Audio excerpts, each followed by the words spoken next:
많이 드신 것 같습니다. 주님과 함께 라면, 그 라면을 먹으면요, 주님께서 우리에게, 주님과 함께 하니까 주님께서 우리에게 믿음을 주시고, 그래서 믿음으로 살면 하나님께서 믿음의 역사를 많이 해주시니 기쁘고, 또 소망을 주시고, 소망이 있으니까 좌절하지 않고 실망하지 않고, 또 힘차게 모든 것을 참고, 현실의 모든 것을 참고 소망을 가지고 살아갈 수 있는 힘을 주시고, 또 주님께서 우리에게 사랑을 주시니까 우리의 삶이 또 풍성한 사랑 가운데 살게 하시죠. 하나님은 사랑이시라 이렇게 말씀하셨습니다. 즉 하나님, 주님께서는, 우리와 함께 하시는 그 주님께서는 본질이 사랑이십니다. 그래서 사람들이 어느 때나 하나님을 본 적이 없으되, 본 사람이 없으되, 만일 우리가 서로 사랑하면 하나님이 우리 안에 계시고 그의 사랑이 우리 안에 온전히 이루어지느니라. 즉 하나님과 함께 한다면 우리 안에는 사랑의 열매가 맺어진다는 것이죠. 즉 하나님은 보이지 않습니다. 영이시기 때문에. 그러나 우리 안에 사랑이 맺어지고 사랑의 삶을 살아가는 모습을 볼 때 사람들이 이 사람들은 하나님이 함께하는 사람들이구나 라는 것을 알게 된다는 것이죠. 너희가 서로 사랑하면은 사람들이 너희가 내 제자인 줄 알지니라. 그것도 같은 말씀이죠. 주님이 지금 여기에 육체적으로 계시지 않지만 주의 십자가의 사랑을 우리가 실천하고 살아갈 때에 이 사람들은 참 그리스도인들이구나, 크리스천들이구나 라는 것을 알 수가 있다는 것이죠. 그런데 고린도 교회에는 믿음도 많았고 은사도 많이 있어서 많은 일을 했지만 한 가지 문제가 있었습니다. 사랑이 결핍됐다는 것이죠. 그래서 바울은 고린도 교회, 믿음 또는 은사가 많은 사람들은 자기들이 막 잘난 체를 하고 또 없는 사람들을 무시하려고 하고 이런 사랑이 없었다는 것입니다. 그래서 1절과 3절의 말씀을 주시면서 너희가 아무리 방언을 많이 하고 천사의 말을, 아름다운 말을 한다 할지라도 또 예언하는 능력이 있고 산을 옮길 만한 믿음이 있고 정말 모든 지식을 가지고 있고 내 몸을 불사를 정도로 구제를 한다 할지라도 사랑이 없으면 아무것도 아니요 울리는 꽹과리에 불과할 것이고 그리고 아무 유익이 없느니라 이렇게 말씀을 하시고 계십니다. 그러니까 결국 이 모든 삶에 있어서 또 믿음의 역사에 있어서 소망에 있어서 사랑이 기초가 돼야 된다는 그런 말씀입니다. 지난 얼마 좀 됐죠. 수련회, 다른 지역에서 수련회를 하는데 어느 유명한 강사님을 강사님으로 오셨었습니다. 정말 유명하신 분이고 얼마나 말씀을 재밌게 하는지 정말 자료도 풍성하고 그리고 많은 즐겁게 강의를 잘 하시는 분이었습니다. 그래서 저는 참석을 못했습니다만 첫째 날에 얼마나 막 성도님들이 자랑하는지 너무 은혜가 넘쳤고 막 대단한 분이 오셨다고 막 그래요. 그런데 둘째 날이 가고 셋째 날이 가고 마지막째 날쯤 되니까 막 성도들이 여기저기서 막 시험이 든 거예요. 도대체 무슨 일인가. 저렇게 말씀을 들어보면 처음부터 끝까지 너무 말씀이 재밌고 정말 잘하세요. 텔레비에도 많이 나가시고 유명한 강사협회 회장님이시고 막 이런데 정말 대단하신 분이에요. 왜 그럴까? 또 가시고 난 다음에 사람들이 막 시험이 들어가지고 그래요. 왜 그럴까? 좀 혼자 생각을 해봤습니다. 저도 이렇게 만나 뵀는데 전혀 저희에 대해서 관심이 없어요. 성도님들에 대해서 전혀 관심이 없어요. 이 말씀이 생각나더라고요. 천사의 말을 할지라도, 얼마나 멋진 말을 할지라도, 너무 진리를 분명하게 전할지라도 사랑이 없으면 아무것도 아니구나 라는 것을 그때 생각해 봤습니다. 어떤 분은 말이 어눌하고 또 정말 언변도 없고, 그러나 그의 삶 속에 사랑이 깊이 담겨져 있다면, 그분의 삶 속에 십자가가 있다면, 그냥 한마디 한마디 속에서 우리는 큰 마음의 감동이 아니라 변화를 받게 될 줄로 믿습니다. 사랑이 중요합니다. 한국의 슈바이처라고 불리는, 본인이 그런 건 아니고 사람들이 이렇게 평하셨던 분이 장기려 박사님이 계신데, 평생 주님의 사랑을 실천하면서 가난하고 절망에 처한 자들을 돌보셨습니다. 가난한 환자 치료비를 위해서 자신의 월급으로 대신 내주시기도 하고, 입원비를 낼 수 없는 사람들에게 뒷문을 열어가지고 도망가게 해주시고, 하여튼 본인이 뇌경색으로 쓰러져서 숨을 거두실 때까지 무의촌 진료를 끝까지 다니시고, 이런 말을 남기셨습니다. 돌아가시기 전에. 의사가 된 날부터 지금까지 치료비가 없는 환자를 위한 사랑과 책임감을 잊어버린 날이 없습니다. 평생 이 결심을 잊지 않고 살면 나의 생애는 성공이요, 이 생각을 잊고 살면 실패라고 생각하고 있습니다. 바보라는 말을 들으면 그 인생은 성공한 것입니다. 그리고 인생의 승리는 사랑하는 자에게 있습니다. 많은 일을 하고 많은 업적을 이루고 많은 이름을 남기고, 그러나 사랑으로 하지 않았다면 아무 의미가 없다는 겁니다. 그렇게 많은 것을 남기지 않았다 할지라도, 남에게 바보 소리 듣는다 할지라도, 내가 주어진 삶에서 사랑으로 했다면, 주님의 사랑으로 했다면 그 인생은 하나님 앞에 성공한 삶인 줄로 믿습니다. 여러분들의 삶은 어떻습니까? 내가 어떤 일을 성취하고, 내가 물질을 많이 모으고, 유명해지고, 높은 자리에 올라가고, 힘을 많이 쓸 수 있는 영향력 있는 리더가 되고, 그러나 내 삶에 정말 하나님이 보시기에 사랑의 삶을 살고 있는지요? 하버드 대학의 교수로 계시다가 뇌성마비 환자들을 위한 봉사 속에서 내가 있을 곳은 여기구나 라고 생각하고 교수직을 그만두고 그들과 함께 삶을 보냈던 헨리 나우엔이라고 하시는 분이 이런 말씀을 하셨습니다.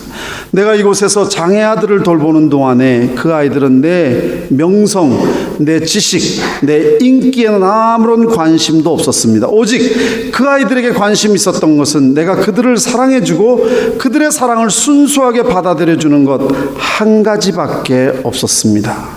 나는 이들을 통해서 사랑의 예수 그리스도의 사랑을 새롭게 체험한 굉장한 삶을 살았습니다. 굉장하다는 건 great, 위대한 삶을 살았다는 것입니다. 그들은 자신의 명성을 알아주지도 않았습니다.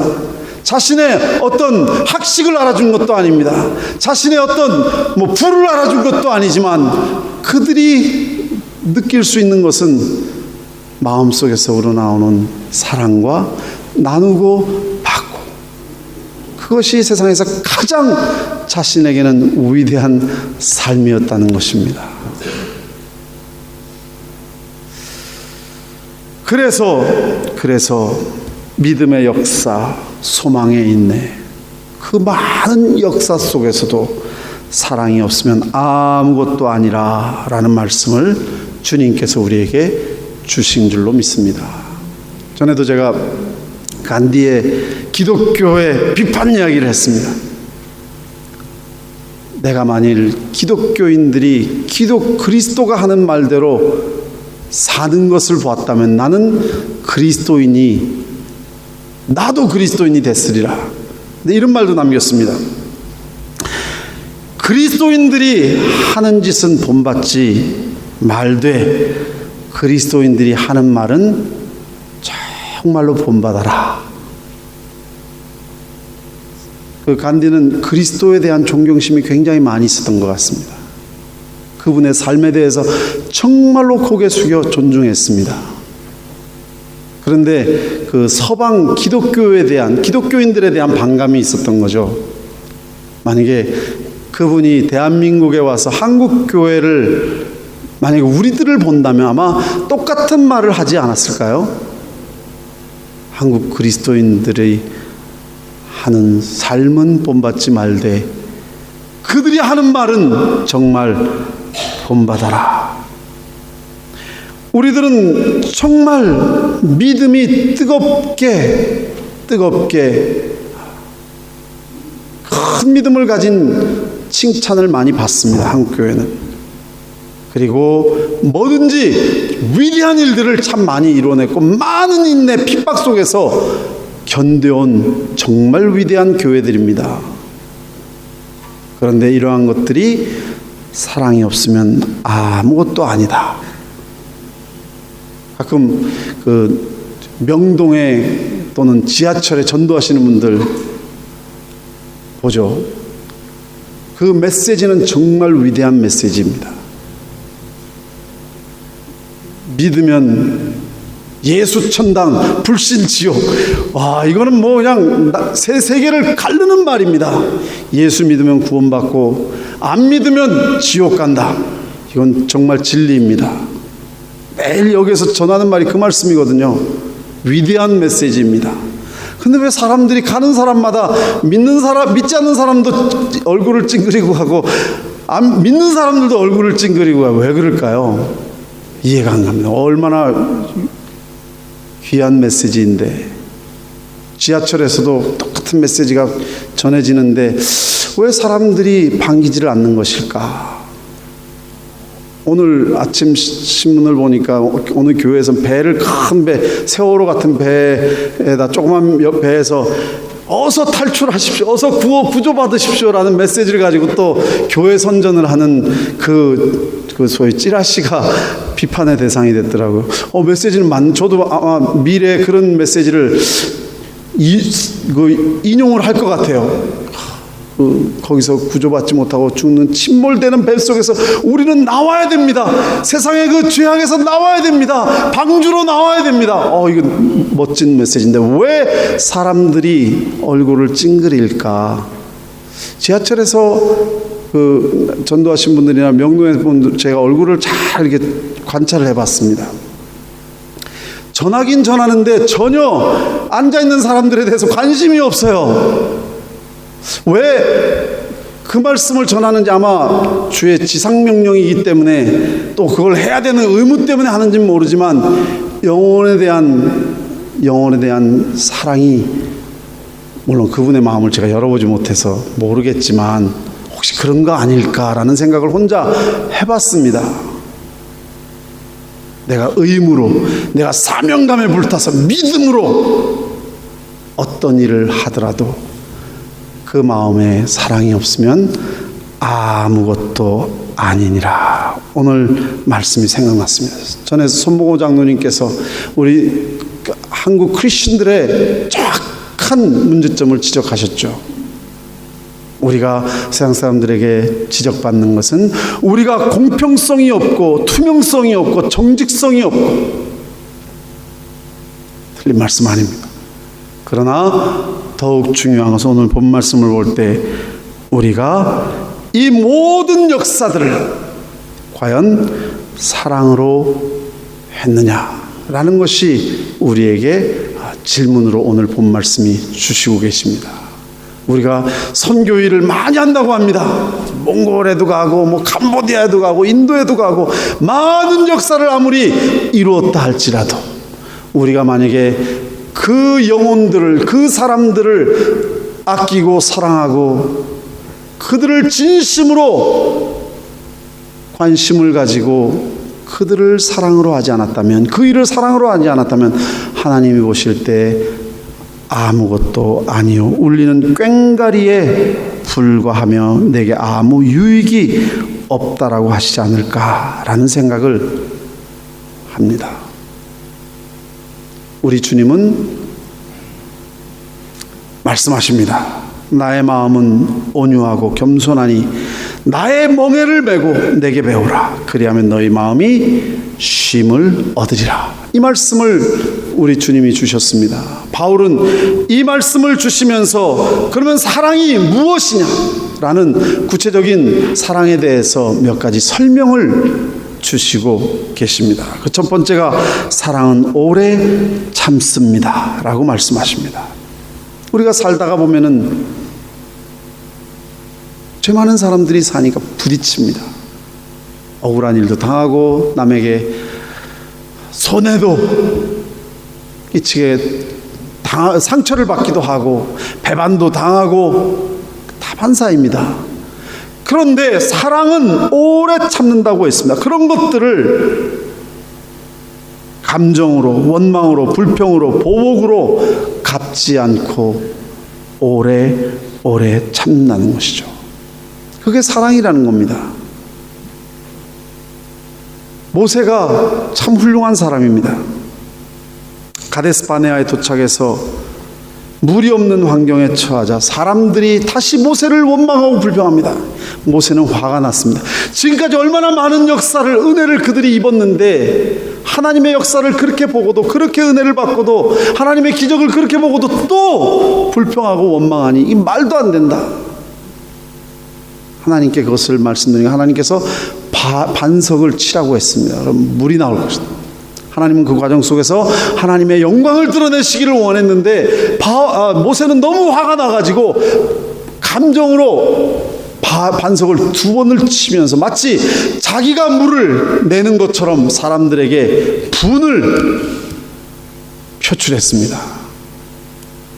하나님은 이 과정 속에서 하나님의 영광을 드러내시기를 원했는데 하나님의 영광을 가렸을 뿐만 아니라 오히려 사람들에게 자신이 지금까지 쌓아온 그 모든 일들이 다 물거품처럼 사라지고 말았습니다. 그래서 가나안 땅을 바라보기만 하고 들어가지 못하는 그러한 참 안타까운 그런 결과를 내게 되죠. 얼마나 안타깝습니까? 그 큰 일을 냈는데 100가지 일을 하고 한 가지 내 감정을 표출할 때 그 모든 것이 다 허물어지는 것을 보지 않습니까?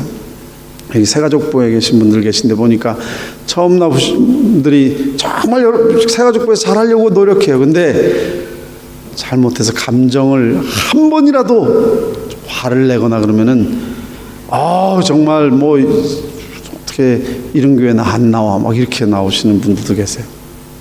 정말 100가지를 잘하다가도 한 가지만 잘못하면은 그 영혼을 잃어버릴 수도 있다는 것이죠.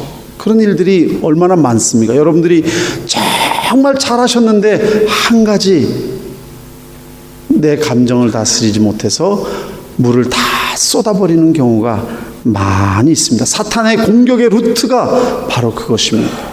사탄은 우리의 참지 못하는 것을, 그러한 것을 통해서 우리를 공격합니다. 우리는 그것을 어떻게 막아낼 수가 있습니까? 사탄의 전략을 깨트리는 방법은 오직 한 가지, 사랑으로 끝까지 오래 참는 것입니다. 하나님께서는 사랑이십니다. 우리를 위해서 지금까지 참으시고 또 참으시고 또 참으셨습니다. 기다리셨습니다. 기다리고 또 기다리셨습니다. 그런데 사랑은 온유하다고 했습니다. 온유하다는 말은 영어로 표현하자면 meekness 되지만 kindness 됩니다. 온유하다는 말은 성격이 온순하다는 거거든요. 그런데 소극적으로 온순하다는 것도 되지만 적극적으로 친절을 베푸는 것입니다. 나에게 상처를 준 사람, 나에게 마음을 아프게 한 사람, 나를 배신한 사람, 나에게 손해를 끼친 사람, 나에게 원수 같은 일을 한 사람을 어떻게 내가 친절을 베풀 수 있나요?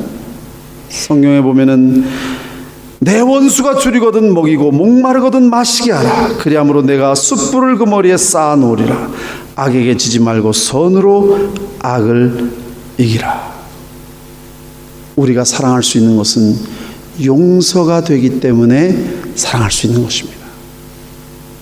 용서하지 않고 참는다, 견딘다, 그리고 참으면서 그 원수에게, 원수가 목마를 때 물을 준다. 이거 어떻게 보면 위선 아닙니까? 오래가지도 않습니다. 그런 거는 금방 나타납니다. 속이. 우리가 온유할 수 있는 것은 용서할 수 있기 때문입니다. 용서할 때에 내가 원수에게 물을 줄 수 있고, 용서할 때 나에게 손해를 끼치고 나에게 상처를 주고 나를 모함한 사람들에게 떡을 줄 수 있는 거죠. 베드로가 예수님에게 마태복음 18장에 예수님, 제가 몇 번이나 용서해야 됩니까? 7번씩 용서하면 됩니까? 7번이라는 건 베드로는 그냥 최대한으로 할 수 있는 모든 마음을 다해서 용서한 게 7번입니다. 근데 예수님께서 뭐라 그러시죠? 7번에 70번씩이라도 용서할지니라. 그 말은 뭡니까? 그냥 용서하는 겁니다. 숫자 세지 말고 끝까지. 우리 크리스천들의 마음속에는 이 세상에 그 어떤 사람일지라도, 하나님께서 그 어떤 사람일지라도 용서를 해주신 것처럼 우리도 용서를 할 수 있어야 된다는 것입니다. 그러할 때 우리는 온유할 수 있습니다.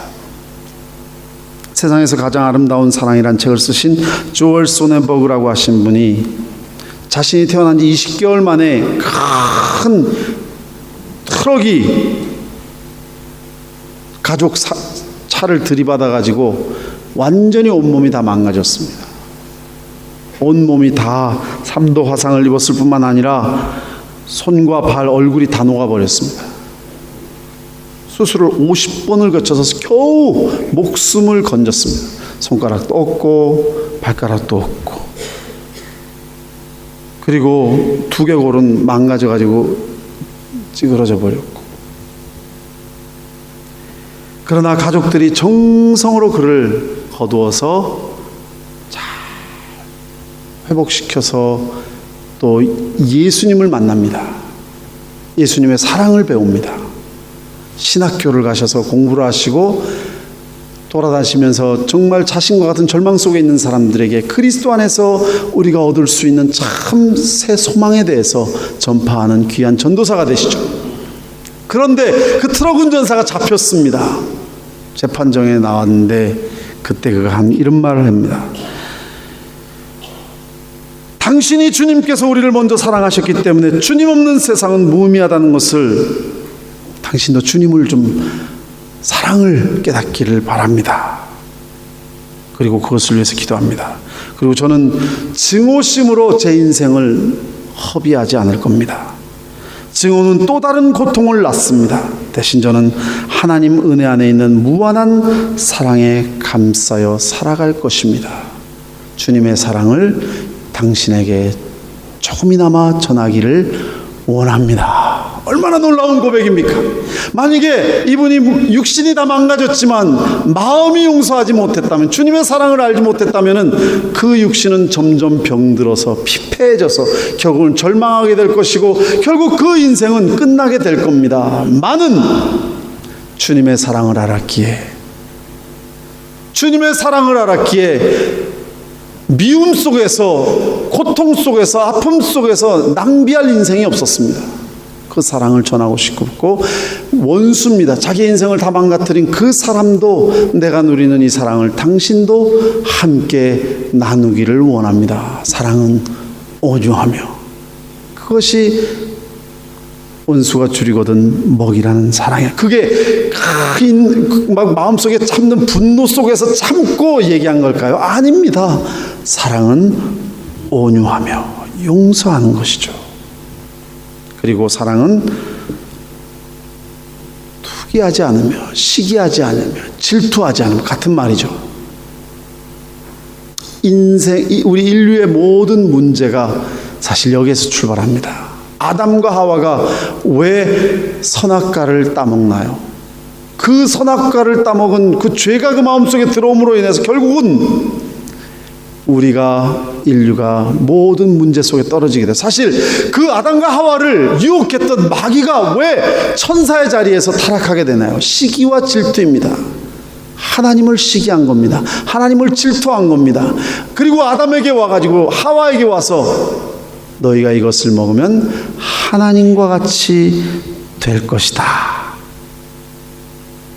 결국 하나님을 시기하게 만들었습니다. 질투하게 만들었습니다. 그 시기 질투 때문에 아담과 하와는 그것을 따먹게 된 거죠. 그리고 그 자식 가인과 아벨, 가인이 왜 자식 동생을 죽였나요? 결국 그 시기와 질투 때문에 죽인 겁니다. 그 죄성이 오늘도 우리 마음속에 깊이 존재합니다. 우리나라 속담에도 그런 말이 있죠. 사촌이 땅을 사면 아니면 밭을 사면 배가 아프다. 근데 그게 의학적으로 사실 맞는 말이라 그러더라고요. 시기하고 질투하면 막 마음이 정신적으로 굉장히 고통스럽습니다. 그러다 보니까 스트레스가 쌓이게 되고 결국은 소화기의 질환, 잘 아시죠? 스트레스하고 위하고 직접 연관된 거. 시기하고 질투 속에 사는 사람은 분명히 배가 아파집니다. 왜? 위에 문제가 생긴다는 겁니다. 소화기에 문제가 생깁니다. 그런데 이 고린도 교회 성도들은 시기와 질투가 많았습니다. 다 자기가 잘났다 그러고 남이 좀 잘 되는 거 배 아파하고 그러다 보니까 당을 만들었습니다. 자기 편을 만듭니다. 자기를 높이는 사람들을 중심으로 편을 만들어서 다른 사람들을 막 무시하려고 들었습니다. 그래서 나는 바울파다, 나는 베드로파다, 나는 그리스도파다, 나는 아볼로파다 막 이러면서 잘난 체를 시기했습니다. 남이 잘 되는 것을 볼 수가 없었습니다. 남이 잘 되는 것을 인정하지를 못했습니다. 질투했습니다.